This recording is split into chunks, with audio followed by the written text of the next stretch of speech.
Hello, good afternoon, everyone, and welcome to our RDS Thursday webinar series. Today, the webinar is entitled ESG Compliance and Due Diligence, What Business Owners Need to Know. I'm Syafinaz, the moderator for today's webinar. I'm a partner in the Dispute Resolution Division of RDS KL. All right, before we get started, I'd like to go over a few housekeeping rules. Firstly, kindly turn off your video, mute your microphones while the speakers are presenting.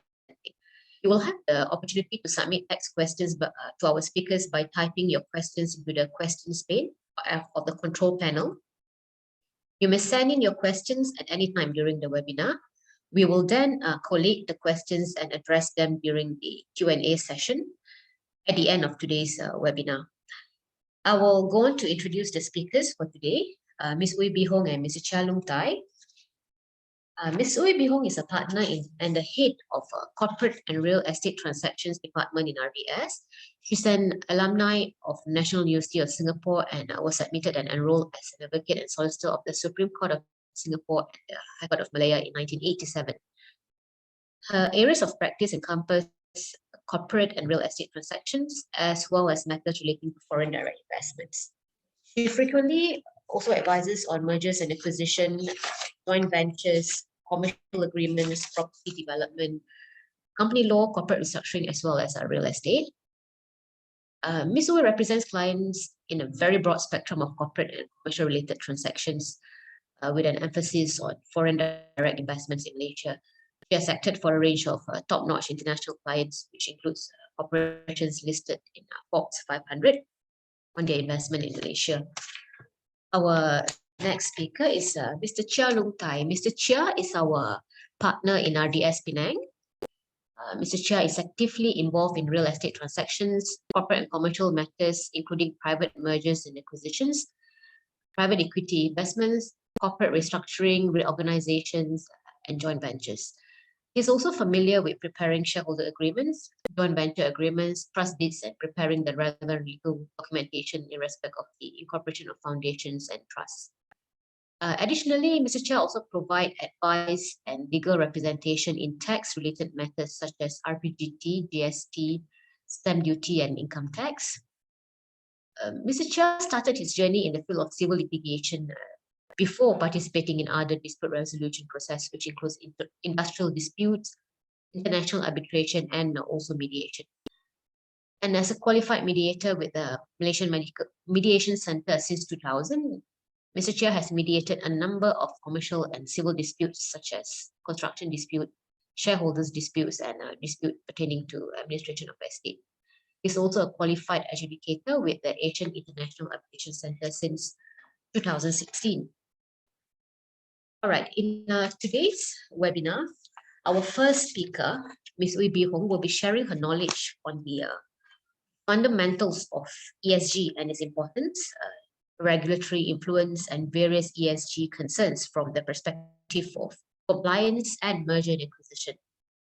Following Ms. Ooi's presentation, our second speaker of the day, Mr. Chia, will elaborate on how embracing digital technology will support ESG goals and data breaches, privacy law, and anti-competition law concerns. All right, I will not take up so much time. Without further delay, I'll hand over the floor to Ms. Ooi.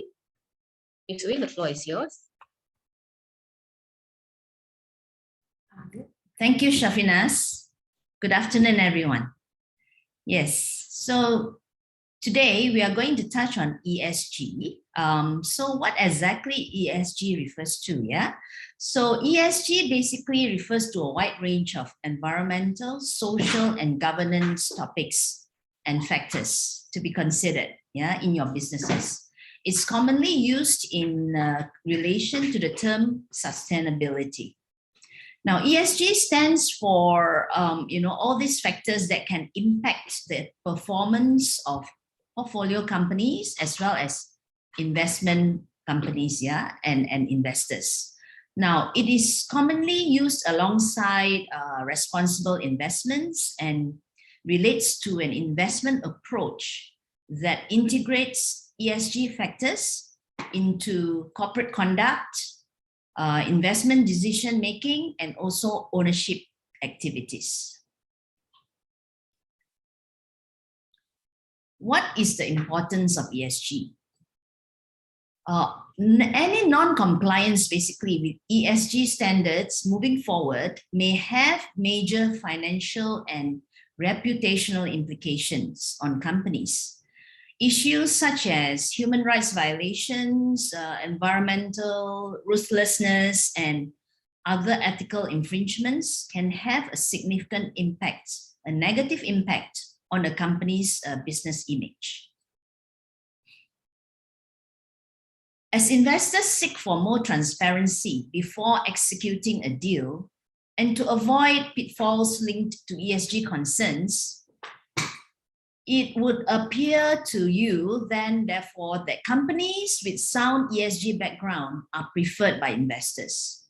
So investors, as you will note, will turn away from companies that are, for example, polluting the environment, causing deforestation, or engaging in forced labor in their supply chain. Just to share with you, a survey conducted by Merger Market, an independent M&A proprietary intelligence tool in 2019, shows that ESG due diligence has become a core element in the M&A process, in line with the growing emphasis on ESG for investment decision-making. Organizations may miss out, if you are target companies, you may miss out securing investments if you are unable to meet specific sustainability criteria set by potential investors. For example, in 2015, Norway's government pension fund made a decision to divest from any organization where 30% of its revenue are derived from mining or burning of coal. Yeah. So managing sustainability risks and also opportunities may lead to cost efficiencies. Okay, as I will illustrate in the case study after this. Yeah, so just to point out that ESG is emerging as a key area of importance for businesses globally, as the legal and regulatory landscape changes and expectations of investors, customers, employees, or other stakeholders grow. All these stakeholders are now more aware of the impact that businesses have on the environment, society, and governance.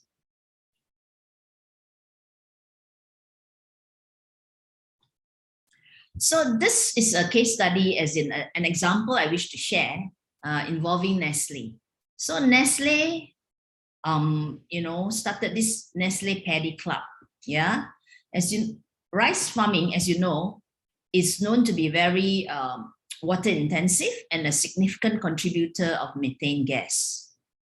So Nestlé Malaysia formed the Nestlé Club, Paddy Club in 2012 to provide additional income to rice farmers in Kedah and improve the environmental practices relating to rice farming.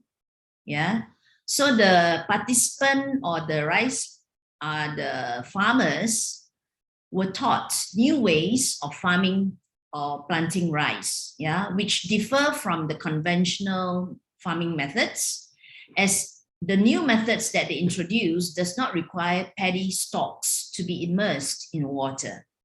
So these efforts have helped Nestlé Malaysia to secure a more sustainable and stable priced supply of rice, thus reducing reliance on imports of rice and also lower their operational costs. Further, the amount of greenhouse gases emitted is also reduced, as the method that they introduced encourages the farmers to use environmentally friendly microbial supplements provided by Nestlé. Yeah. Now, in a recent news item, KWAP has also announced that it is something, ESG is something that they will continue to promote, and ESG is certainly not a new concept for KWAP, okay? Because it has started its ESG journey as early as 10 years ago.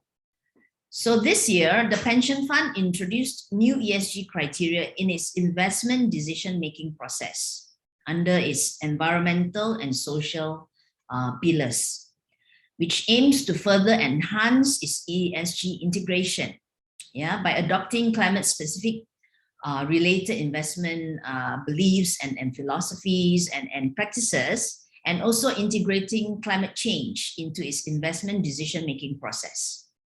So the CEO, in addition, also commented that KWAP will engage in its investee companies to encourage them to adopt best ESG practices. And if the fund believes an investee company does not have the potential to do well in the long term and is not sustainable, it will sell out or divest from such companies. So it is to be noted, that ESG is getting more important each day. Okay. Now, another news items to highlight is that I'm sure you would have read about Dyson Limited, which decided to cut ties with one of its suppliers, ATA IMS Berhad. So this is a supplier which makes parts for Dyson's vacuum cleaners and air purifiers. So following an audit by Dyson Limited, it has discovered or alleged that the Malaysian supplier, its labor practices, and also through a whistleblower, it has sort of incurred or caused their employees to work overtime in excess of the limits under the Malaysian law, even including working on public holidays. All right. So Dyson decided to terminate its relationship by giving a 6 months advance notice to ATA. Okay. So this is a real and a recent example. All right. Next, I will touch on ESG compliance from a regulatory perspective.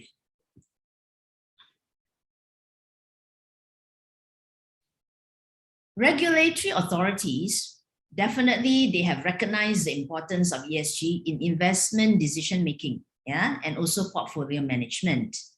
So, and in 2006, Bursa already introduced a requirement for the main and ACE market listed issuers to disclose their corporate social responsibility, CSR activities.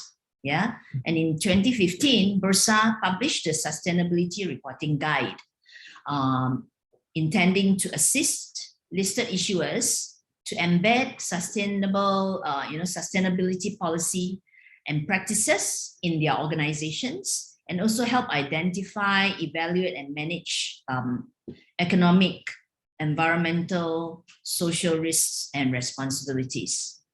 And this guide was later replaced by a newer edition, the Sustainability Reporting Guide 2018.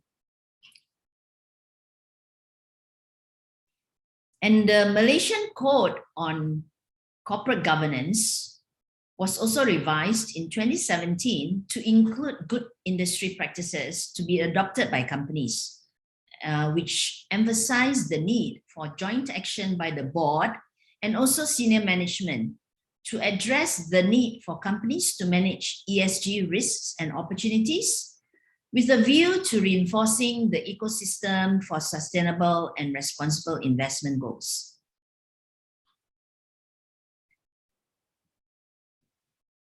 And in the Appendix 9C of the listing requirements, also provides that a listed issuer must include in its annual reports a narrative statement of the listed issuer's management of material, economic, environmental, social risks and opportunities. So this is the sustainability statement required to be made by listed issuers.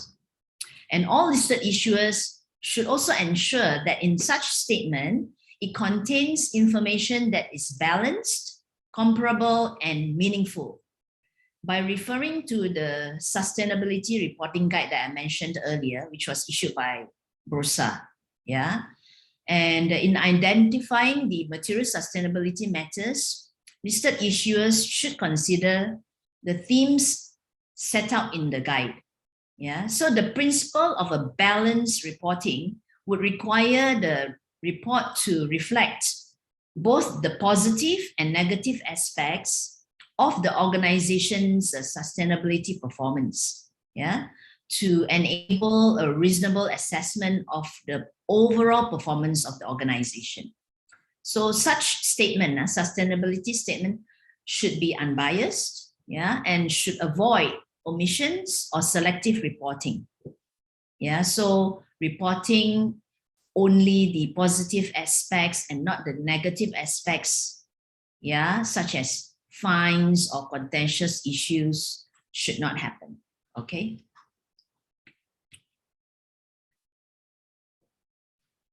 Right. What about ESG initiatives in the budget 2022? So our government has also emphasized ESG initiatives in the recent budget. Okay. And the government, as you would have read, remains committed to meeting the Sustainable Development Goals, SDGs, yeah, aligning the budget measures to such SDGs, as you will see. And with the recent announcement by our PM to make Malaysia a carbon neutral company by 2050, the budget has incorporated a number of ESG initiatives. Yeah, so under the environmental initiatives, we have voluntary carbon market being launched under the advocacy of Bursa Malaysia. You know, you also have a $1 billion low carbon transition facility, you know, managed by BNM to help SMEs adopt sustainable and low carbon practices. Yeah, and as you know, funds are also allocated by the government to protect environment and diversity and promote such initiatives. Further, under the social initiatives, we see that the government has, through the SC, make it mandatory to have at least one female board member for all public listed companies. Yeah, so employers are also encouraged to adopt flexible working arrangements. Certainly, this would be something that employers would feel more open to, given that it has experienced for the past almost 2 years MCO and you know, working from home for all their employees.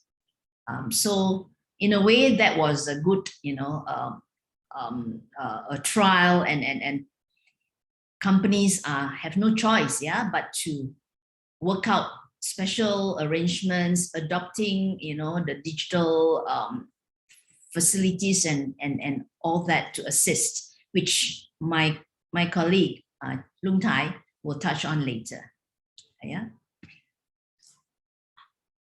Under governance initiatives, government also has imposed or proposed for this Fiscal Responsibility Act to be passed to improve governance, accountability, and transparency in the country's fiscal management, and so on and so forth. Okay. Now, looking at a couple of countries in the region, how have they also, you know, complied with ESG goals, and how they have, through regulators, influenced their own, you know, stakeholders to comply. Yeah. So Singapore, the Monetary Authority of Singapore Sustainable Bond Grant Scheme was encouraged, was introduced to encourage the issuance of green, social, and sustainability bonds in Singapore. Okay. And also the SGX, Singapore Exchange, has published the Sustainability Reporting Guide as well in 2016, which mandates annual sustainability reporting by all listed companies. on a either you comply or you explain why you're not complying basis. Okay. Next, we have the example of Hong Kong, just quickly. All right, to show that also for Hong Kong, another Commonwealth country, it has released a list of verified ESG funds in 2020 as a tool against greenwashing and mislabeling of investment strategies.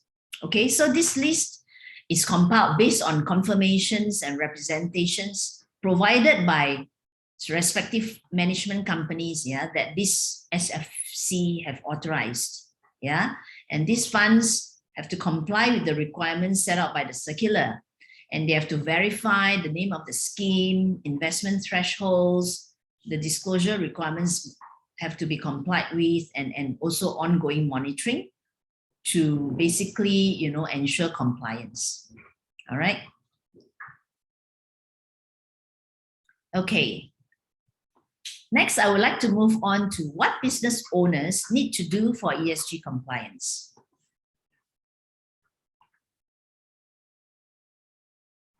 Right. So basically, ESG compliance, as far as Malaysia, right, is concerned, developing an ESG compliant framework applies to all companies. Yeah. So as an illustration or as an analogy, as you know, our government has also, you know, passed legislation relating to anti-corruption and anti-money laundering laws and regulations.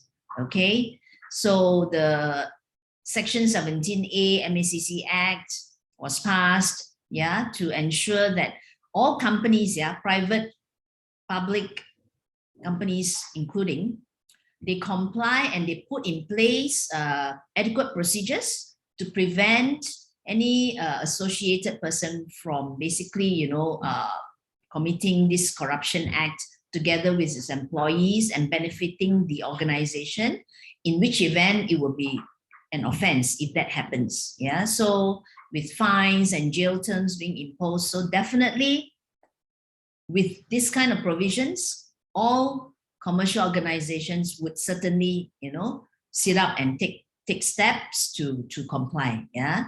So similarly for BNM policy documents, which only are applicable, of course, to reporting institutions for compliance, like law firms, real estate agents, notaries, public and company secretarial service provider and accountants. Yeah, so there's a requirement imposed to conduct customer or client due diligence, you know, screening the client against domestic and United Nations sanction lists, risk profiling the client. All these are regulatory requirements which reporting institutions have to take note and comply. Yeah. Similarly, failure to comply would amount to an offense and may incur penalties of fines and even jail terms. Right? Now, so regulatory, so therefore, I mean, the regulator will definitely be you know, looking out to issue regulatory framework, yeah, relating to ESG for compliance and to be implemented by the government. Okay, there will be more and more such framework and regulations we envisage will be passed. Yeah. So as you know, all this, even for the MACC Act Section 17A, whatever adequate procedures, processes, and policies you put in place, it's not a one size fits all. Okay, so it will be tailor-made to each organization's requirements, its business size, its type of business, and its business operations and its business models. Okay. So a crucial aspect, of course, of ESG compliance is to formulate and put in place all these policies and procedures. All right. And this is to be, you know, done in tandem with the development of the organization's business strategy and management processes. Yeah. And examples of policies that can be implemented as far as ESG is concerned would be the OSHA, you know, occupational safety and health policies, environmental policy, PDPA, ethical code of conduct, respectful workplace policy when it comes to, social issues and so on.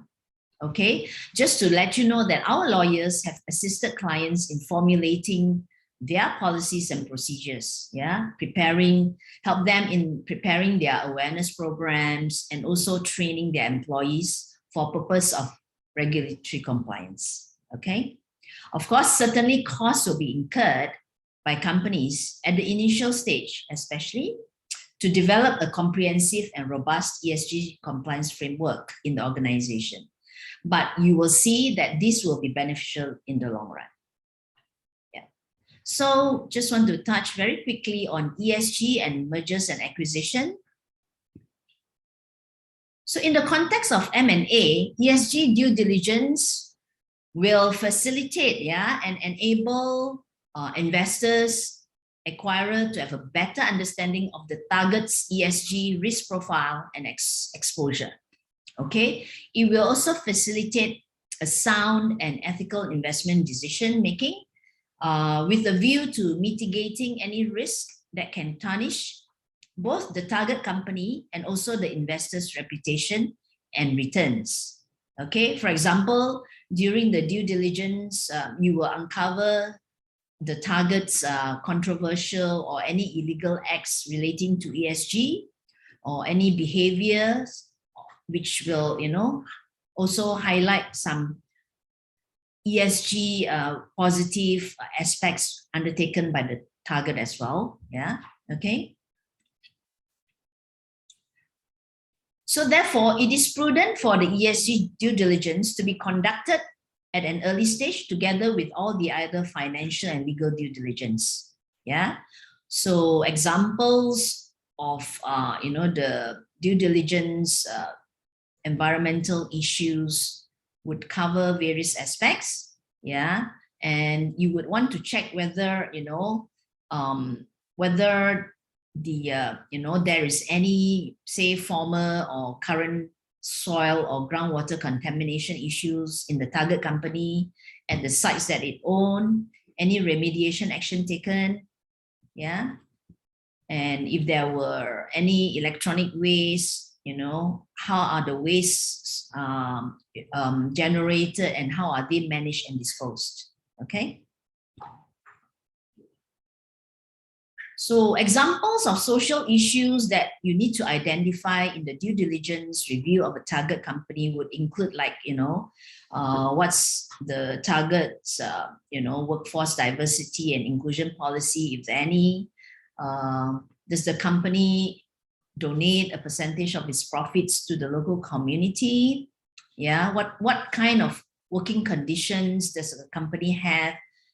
Does it show high regard for its employees' health and safety? So these are very important issues that need to be checked out during the due diligence exercise.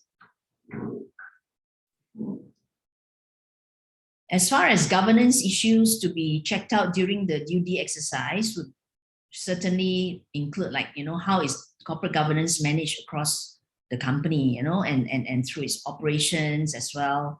What does the company do, currently do to safeguard, against any illegal practices? Things like that. Now, it's just to share quickly a case study now to show the importance of, ESG and ESG compliance. All right. So, okay, this is something concerning basically the issue of, whether there is a fair labor practice by the target. Okay. So now, as an illustration, Top Glove Berhad, as you know, would have read that the share price of Top Glove had plummeted when the US Customs and Border Protection reported that they found some of its products were manufactured with the use of, convict, forced labor, and as a result, they banned the import of gloves made by Top Glove back in July 2020. As the CBP sort of had found out that there was an abuse of migrant workers. So this basically caused a catastrophic financial implication, to the company, okay, as a result of that, because the US market accounts for 18% to 21% of their export sales, okay. But I think all of us should note that the CBP has, after that, recently lifted the ban, the export ban on the rubber gloves in September this year. Okay. Another case study is this one, a more positive one, whereby this is a case of Sime Darby, So in their oil palm plantation business, the treatment of this palm oil mill effluent usually will result in the release of biogas, and this will contribute to global warming. So due diligence team, if you are acting for an acquirer in a plantation group of companies as the target, you should scrutinize if any effort has been implemented by the target company to reduce biogas.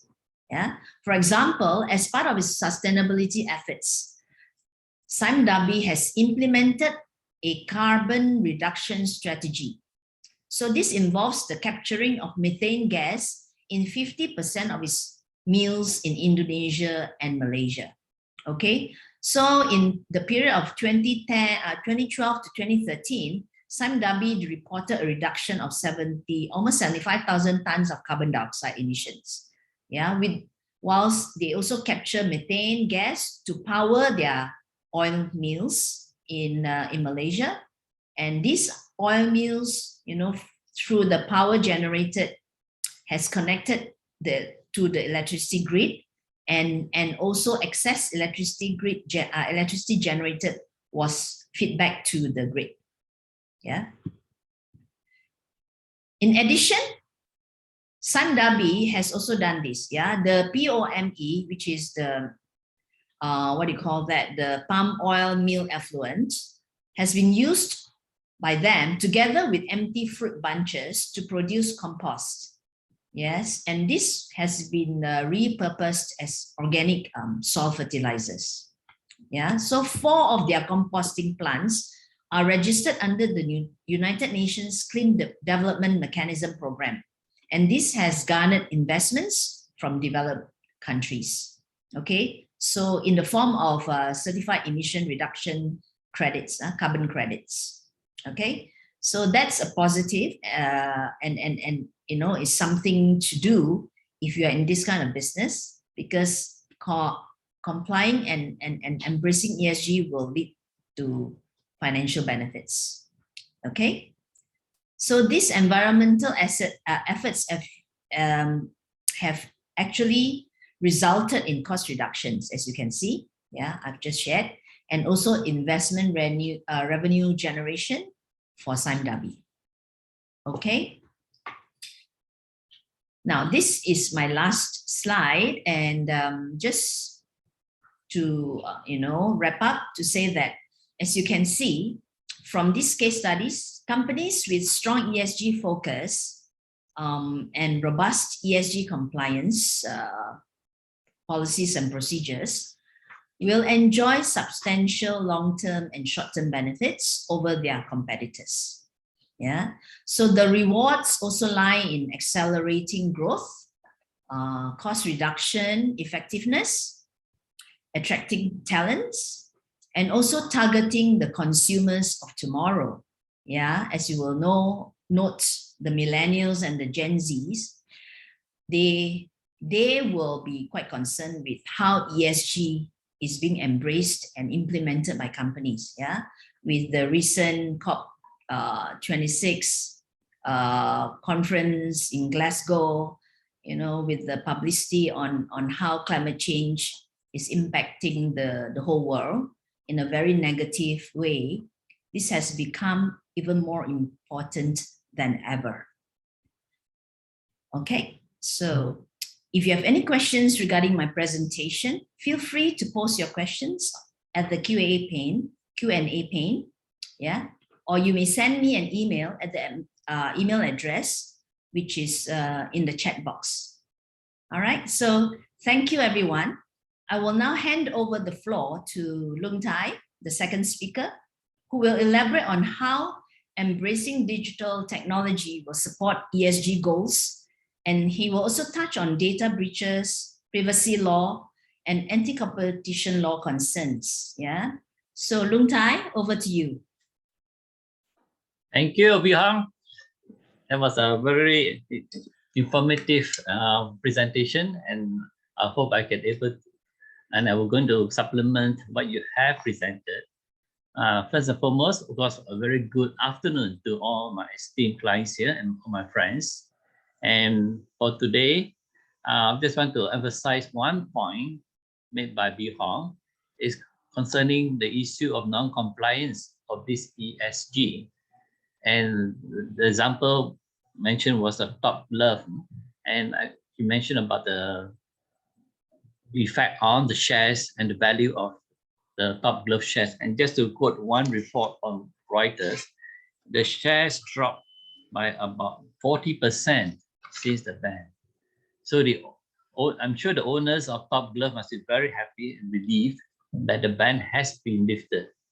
This is just one example of what will happen to a company if there's non-compliance of this ESG.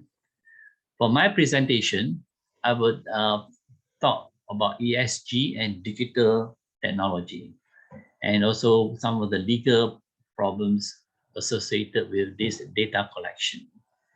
All right, second slide, please. Next slide. Well, very briefly, what is this digital technology? It is referred to electronic tools, systems, devices, and resources that generate, store, or process data, which includes many online gadgets, social medias, and mobile phones. And the recent pandemics have made consumers, companies, and industries to shift dramatically to online channels. So we have contactless digital payments such as Touch and Go, e-wallet, GrabPay, and which all these are encouraged these days instead of cash payments. Again, prompted by the recent COVID-19 pandemic. Even for the payment in respect of public services, there's a study done which shows that 60% of the money collected by the Malaysian government in the year 2020 was through digital transactions. So it's very interesting that of this digital technology has been widely used now in not just in the world and everywhere else.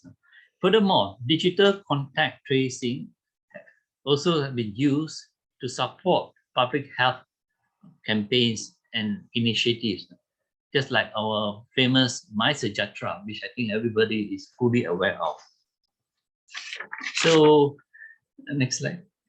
So, in the respect of this digital technology, which have prompted a lot of people to go online, it has a very positive effect in a sense that it is promoting the E element in this ESG, the environmental part. Through this digital technology, you can have now what we call virtual meetings through Zoom, which we are doing now, and Google Meet, and so many other gadgets and applications. The effect of these virtual meetings is so clear-cut in a sense that it reduces the number of people having to leave the house to attend what once used to be meeting rooms or what we call auditoriums or this thing. Now you just stay in the confine and the comfort of your home. Likewise, you have e-hailing systems such as Grab and Uber. This will again encourage people to share their what they call the transportation to go to a certain location. So again, they don't need to use a car, and this has the effect of reducing carbon emissions And again, this is fantastic, no? In terms of promotion of this environment, this E in this ESG what I call concept. Now, notwithstanding that the digital technologies have a number of what I call positive effects.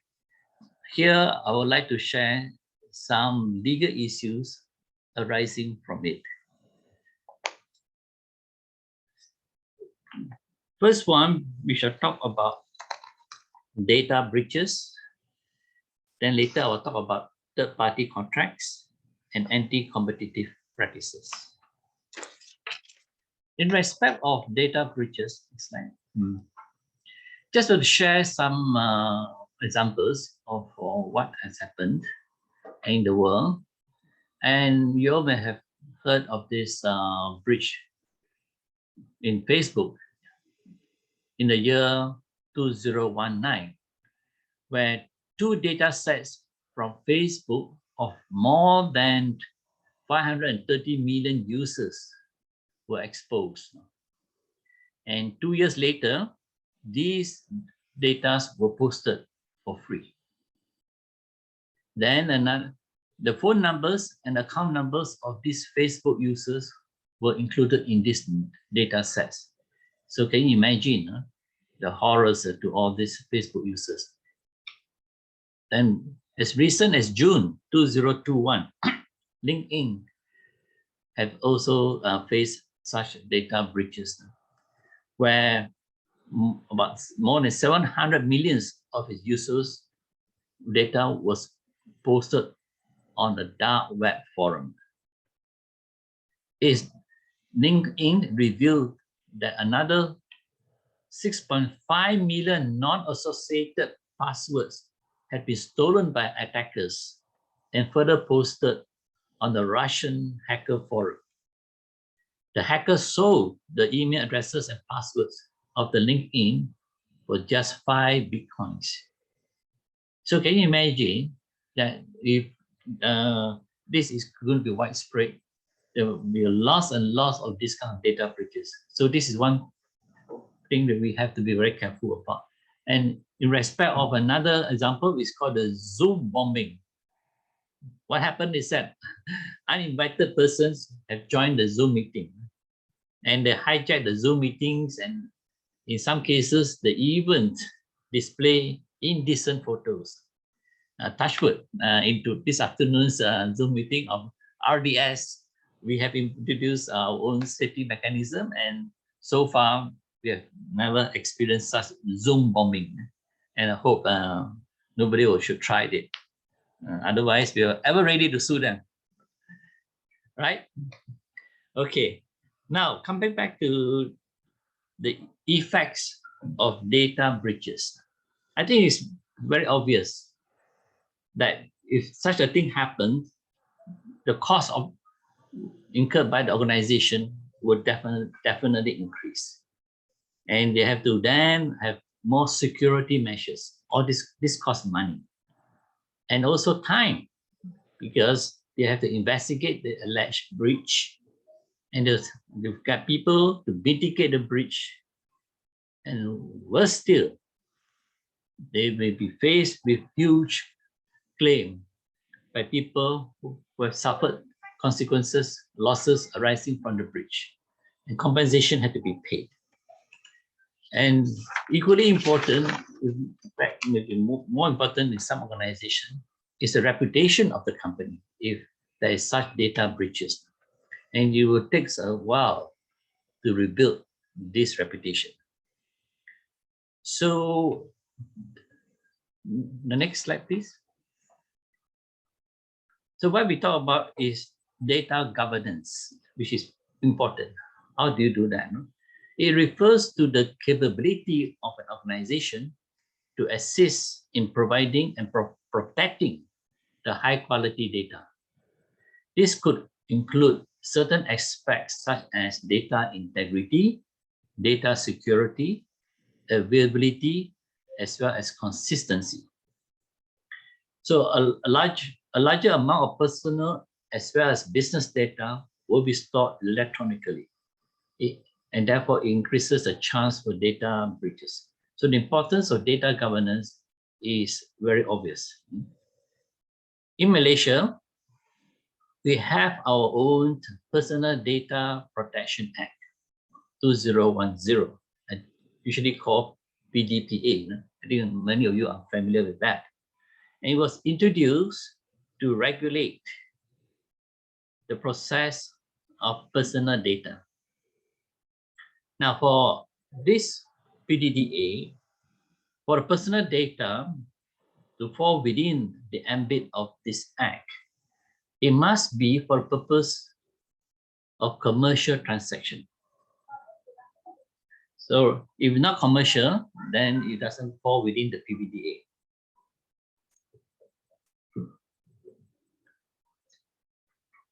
It must be recorded or processed to be part of a filing system.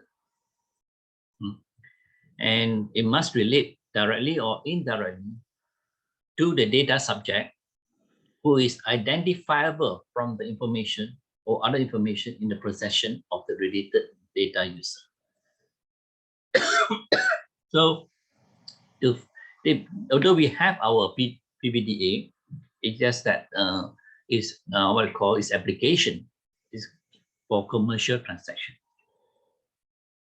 So PBDA also requires the organization to ensure that excuse me, personal identifiable information is well guarded when it is being processed, and by implementing sufficient technical and organizational security measures.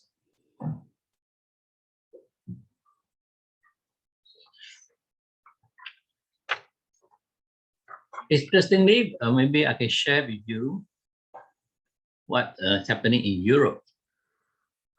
In Europe, under the European Union, they have their own called the General Data Protection Regulation 2018.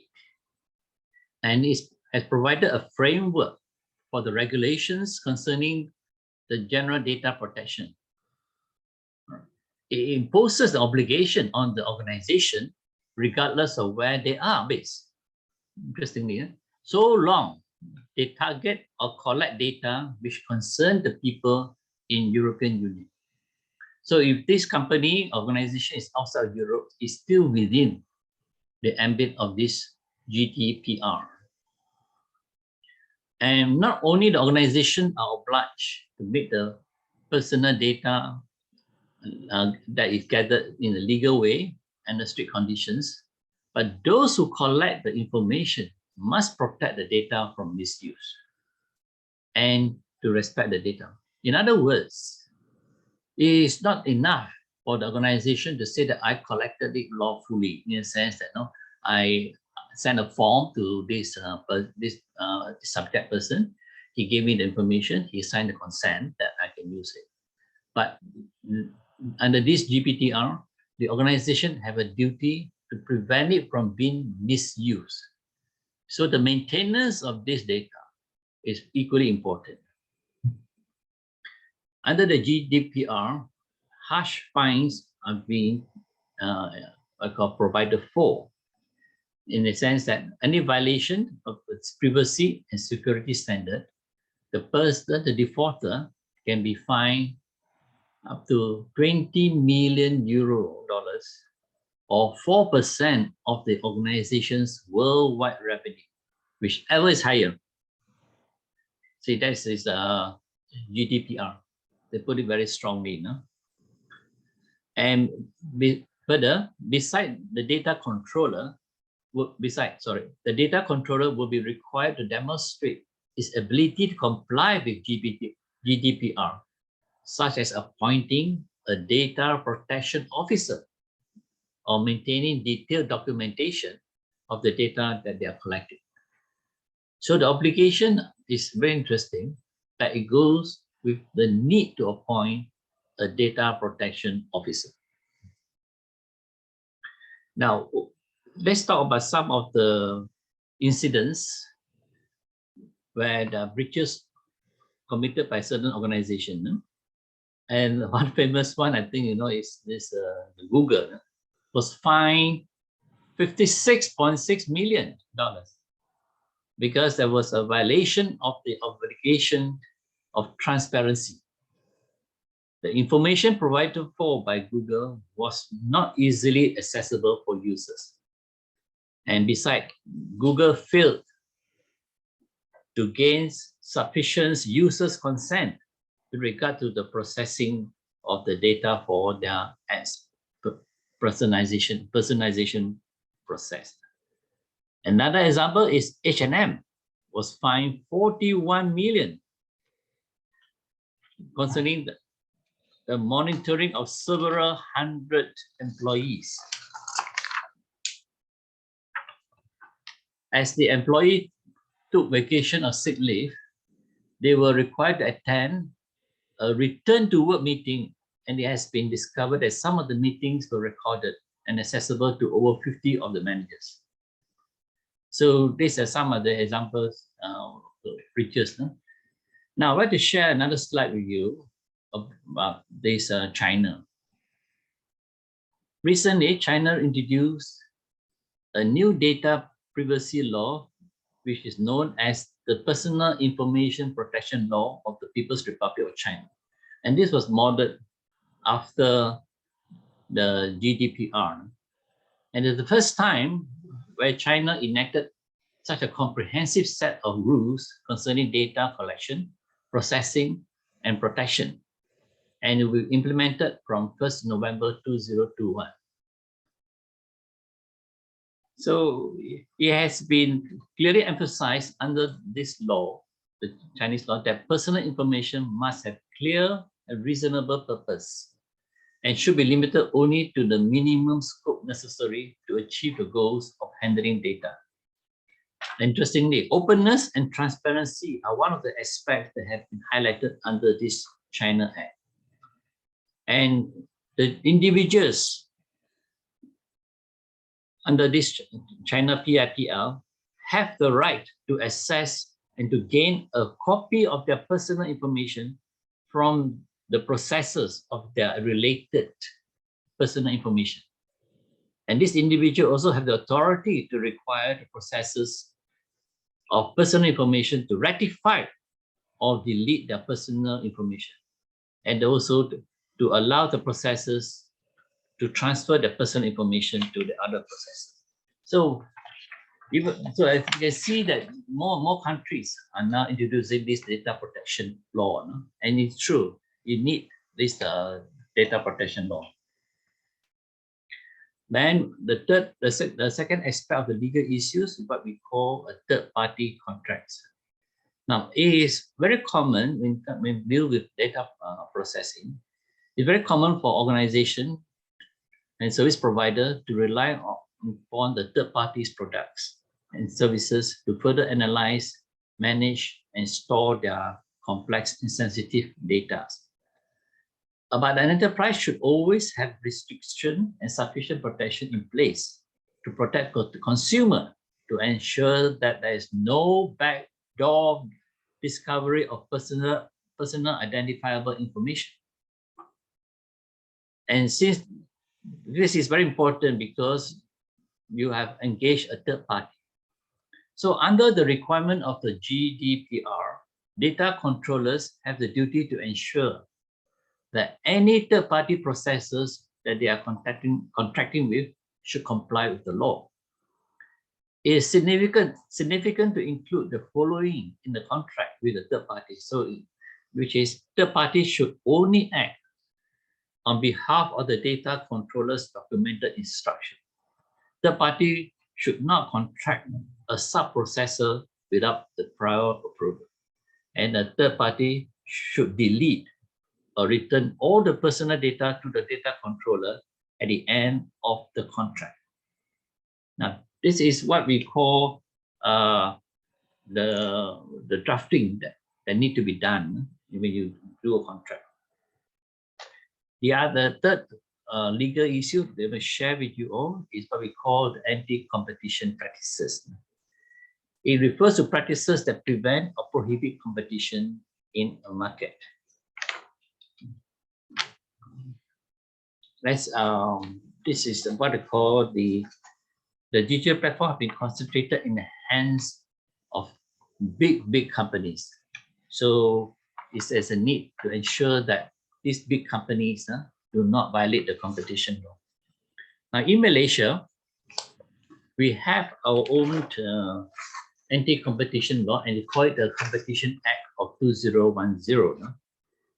And in that act, they have established a commission called the Malaysia Competitive Commission, MyCC, which is an independent body which is meant to enforce and implement the Competition Act. This act has been enacted to govern commercial activities within or outside Malaysia, which will have effect upon the market in Malaysia. The possible effect of violating the act will include fines up to 10% of the worldwide turnover of enterprise, and further imprisonment of the parties at fault. So Malaysia is actually more stringent than the GDPR. Now maybe I just show some examples of some anti-competition practices happen in Malaysia and Singapore. I think the first one I'd like to share with you is the Grab. And you may have heard in the news that Grab was investigated by the MyCC, and a proposed decision was imposed with a fine of 86.8 million, because MyCC says that Grab being abusive in its dominant position by inserting a restrictive clause on the drivers, prohibiting them from promoting and providing advertising services for Grab competitors in the e-hailing and transit media advertising market. It's to be noted that this is a proposed fine, and matter is still being heard in court, pending a court decision. So no finality yet on this. But in Singapore,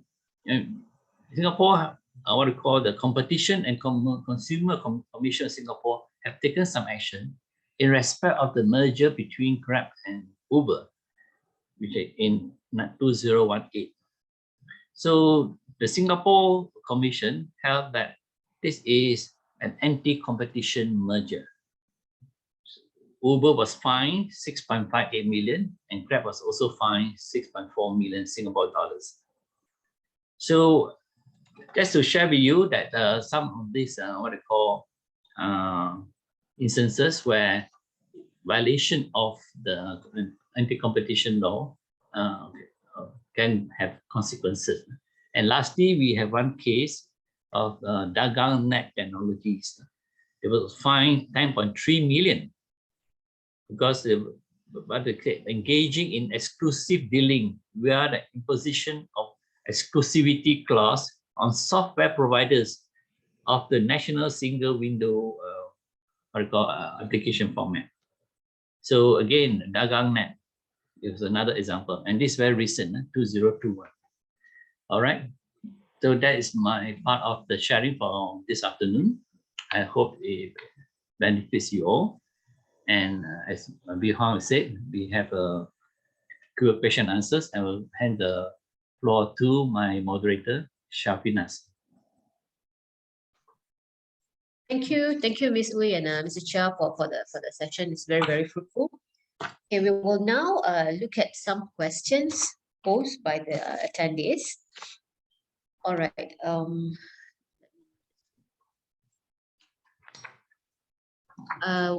Question for Ms. Uy. What are the key considerations for ESG due diligence? Hello. Okay, yeah. Thanks, Syafinaz. Key considerations for ESG due diligence. Okay, now from practical perspective, right, and in practical terms, it may be difficult, to incorporate concerns regarding ESG considerations into the M&A due diligence. Yeah.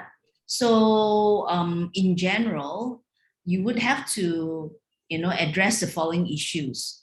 And this exercise, ESG due diligence, is very similar to say any other legal due diligence relating to anti-corruption issues or any other regulatory compliance issues.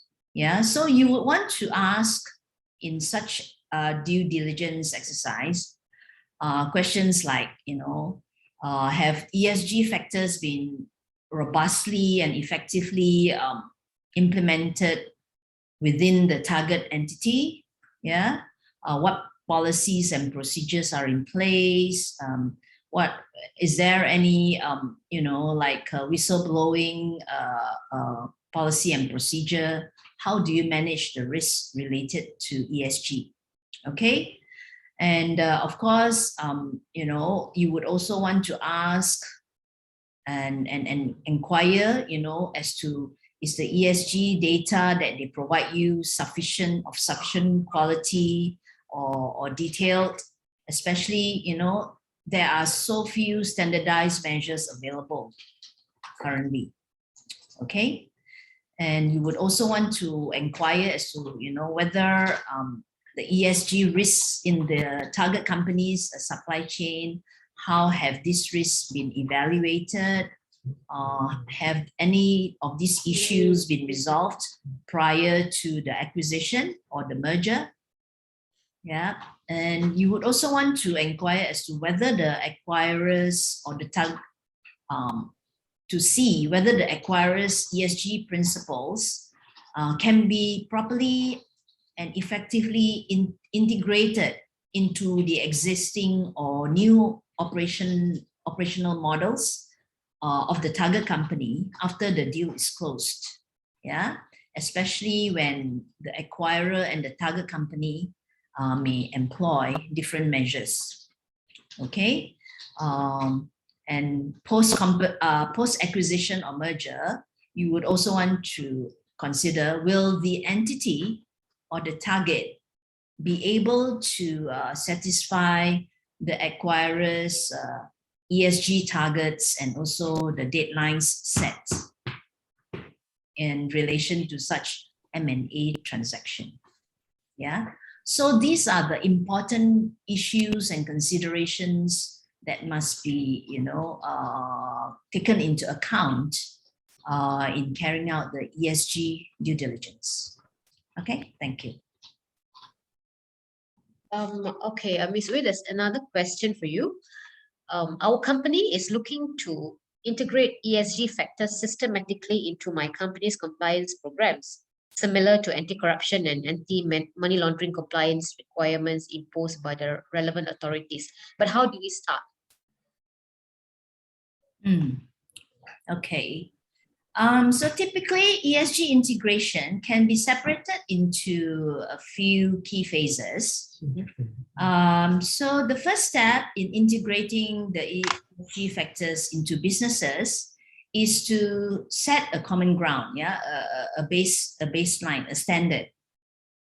So the company and its key stakeholders should agree, on the definition of ESG and also the importance relating to the ESG factors. Okay, so this will be basically involve various elements, and of course the common ground or the common goal is basically to provide a conducive environment for the organization to nurture the employees and also the company's ESG development into compliance for compliance purposes.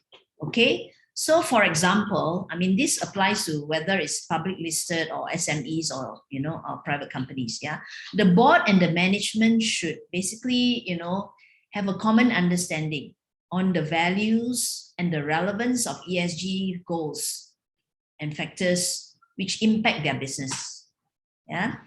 And they must have the buy-in, and also the support in terms of with the objective to nurture a supportive corporate culture to drive the ESG agenda of the company, and also in initiating the ESG related discussions across the board. All right. Now, once the ESG, the common grounds are set and the factors are established and understood, by the top management level, the company will then have to work on strengthening or implementing the agreed ESG elements or the goals. Okay, so this can include, say, adopting a systematic approach to identify, assess, and respond to ESG related risks in their business operations. Okay, it will also then involve determining KPIs and targets to measure and evaluate ESG performance, and also setting goals to improve the ESG performance in the short, medium, and long term.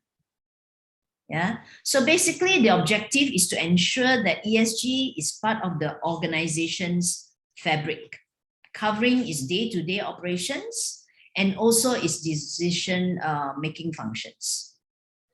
All right.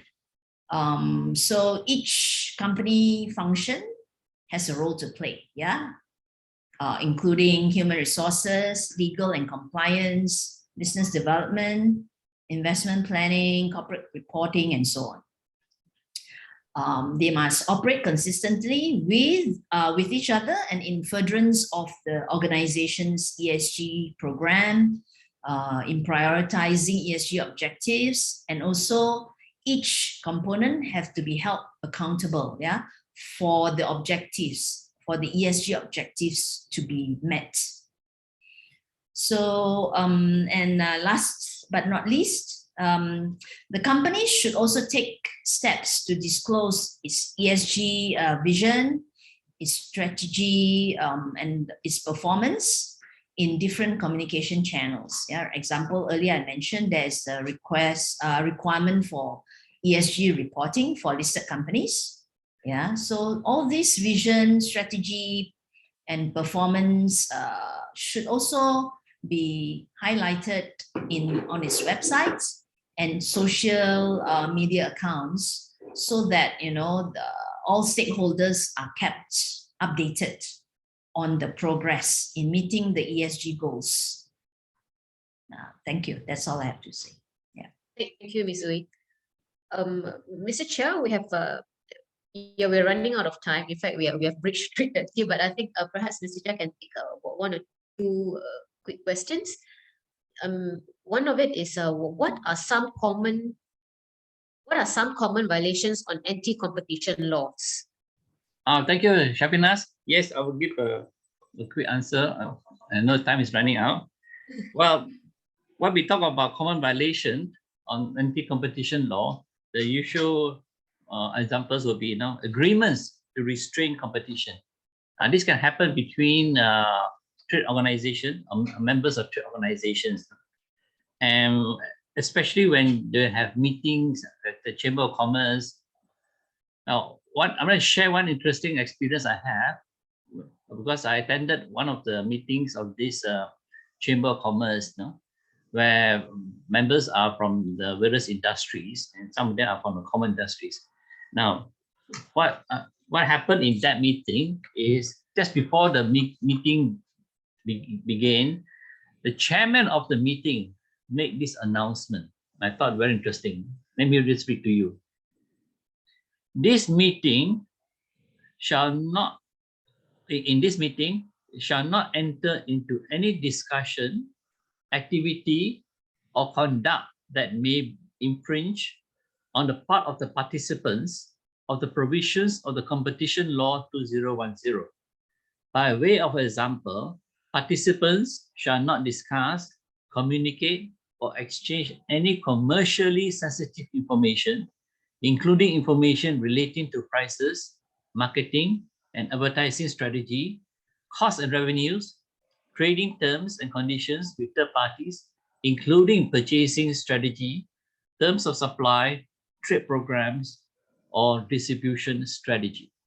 This is a very good practice adopted by this association, because we don't want people to say that, your male members are involved in the same trade and you're having meetings or regular meetings to talk about things that were infringement of the competition law.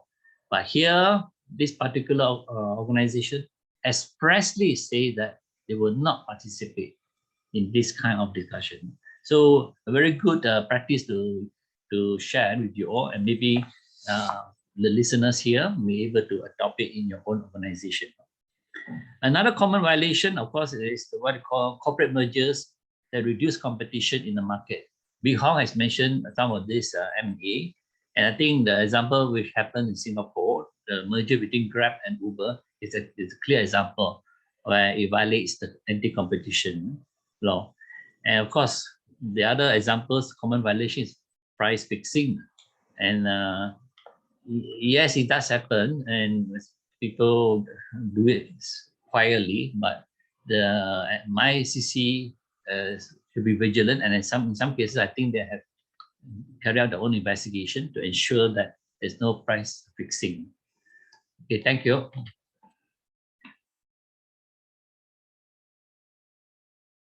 That's all, Syafinaz. Sorry. Over to you. That's all. Mr. Chia, can we take one more question? Okay, a short one. Okay.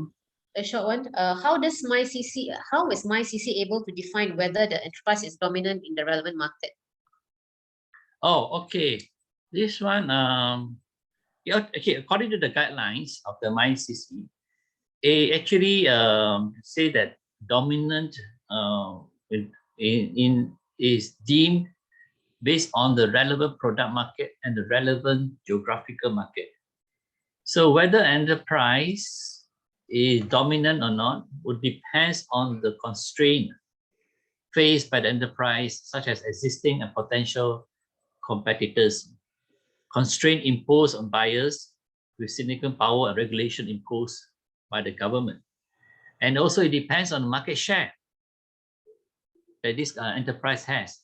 But in general, I think MyCC will consider a market share of above 60% as indicative that the enterprise is in dominant position.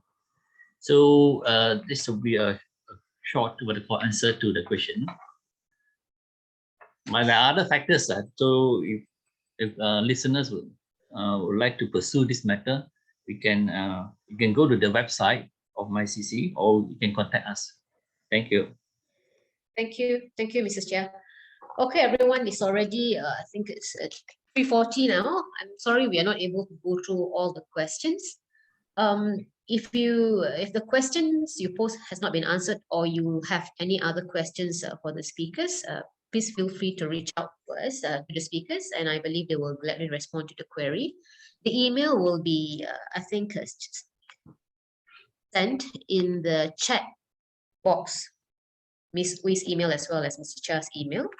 And if you would like to have the PowerPoint slides for today, please also email us at event@rdslawpartners.com. I think it's already been posted in the chat box. Okay. All right, everyone. Thank you for joining us today. Have a great evening. Thank you, everybody. Thank you. Thanks for Bye. listening to us. Bye-bye. Have a good weekend. Yes. Thanks.